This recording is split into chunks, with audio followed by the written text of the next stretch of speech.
This is the Central Okanagan Hospice House owned by Interior Health, but in large part run by volunteers from the Central Okanagan Hospice Association, better known as COA. And COA is under the microscope today after two of its former employees have been charged with fraud and theft.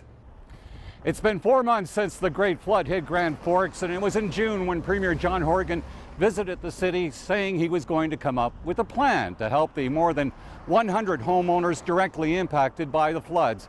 Well, this week some residents are learning about that plan and they're not happy about it, some saying they're being railroaded. It was back in April when the Humboldt Broncos bus tragedy occurred, shortly after Kelowna resident Bill Henthorne launched an online fundraiser selling shirts. 4 months later, some of those who purchased the shirts are wondering where their orders are, and some have taken to social media. With legalization of recreational marijuana less than a month away, Kelowna City Council has finally rubber-stamped the bylaws that will dictate on where dispensaries will be allowed to operate in the city, and that will include here on Leon Avenue. His name was Robert Kiesling, a 40-year-old Okanagan College instructor who was living a double life as a drug dealer. But Kiesling was no ordinary street dealer. He was dealing fentanyl over the dark web.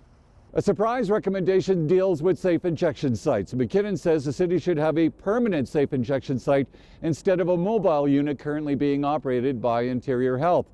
It's a surprise because when McKinnon was Kelowna's top cop, he was against safe injection sites coming to Kelowna. His report goes before City Council next week.